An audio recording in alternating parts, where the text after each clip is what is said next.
Hello बच्चों, let's read the question which says in bacteria plasmid is. Bacteria में plasmid क्या होता है ये हमें बताना है। यहाँ पर की कॉन्सेप्ट क्या यूज हुआ है, यहाँ पर आप लोगों को यू बैक्टीरिया के बारे में पता होना चाहिए। यू बैक्टीरिया के बारे में, यू बैक्टीरिया के बारे में अगर आप लोगों को पता है तो आप इसका बता सकते हो। ठीक है, बेसिकली आप लोगों को बैक्टीरियल सेल के बारे में पता होना चाहिए। इसमें बैक्टीरियल सेल के बारे में पता होना चाहिए इस क्वेश्चन का आंसर करने के लिए। कैसे, वो मैं बताता हूं। देखिए, जब हम बैक्टीरियल सेल को देखते हैं इस तरीके से होता है ये बैक्टीरियल सेल।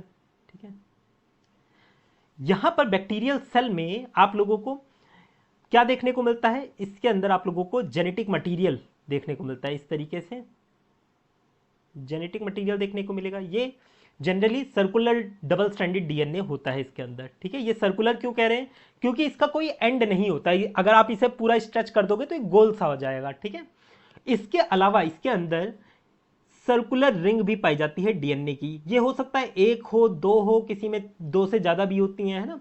तो ये बैक्टीरिया टू बैक्टीरिया वेरी करता रहता है। ये जो हमारा डीएनए है इसे हम क्या बोलते हैं, क्रोमोसोमल डीएनए बोलते हैं। ठीक है, और वहीं ये क्या है, रिंग जो डीएनए की है इसे हम बोलते हैं प्लाज्मिड। प्लाज्मिड, इसी के बारे में बोला गया कि ये प्लाज्मिड होता क्या है, ये एक्स्ट्रा क्रोमोसोमल रिंग होती है डीएनए की। एक्स्ट्रा क्रोमोसोमल रिंग होती है किसकी, डीएनए की। ठीक है, और वैसे क्रोमोसोमल डीएनए कहां है, ये है। ठीक है, क्रोमोसोमल डीएनए बैक्टीरिया में। ठीक है, तो यहां से हम इसका आंसर कर सकते हैं। और इस प्लाज्मिड का सबसे ज्यादा यूज होता है जेनेटिक इंजीनियरिंग में। जेनेटिक इंजीनियरिंग में इसका सबसे ज़्यादा यूज़ होता है, बायोटेक्नोलॉजी में यूज़ होता है। ठीक है, ताकि अल्टर कर सके हम डीएनए को, उसके लिए ही यूज़ होता है। तो यहाँ से हम इसका आंसर कर सकते हैं, ये क्या है, एक्स्ट्रा क्रोमोसोमल मटेरियल है। ऑप्शन वन हमारा इसका आंसर होगा, ऑप्शन वन। बाकी ऑप्शन देखिए, ये मेन डीएनए नहीं है, नॉन फंक्शनल डीएनए भी नहीं होता, फंक्शनल होता है ये।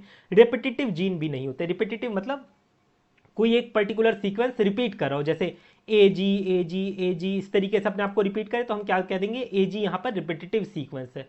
तो ये भी नहीं होता है। ठीक है, तो हमारा आंसर ऑप्शन वन है। I hope you understood it well. Best of luck.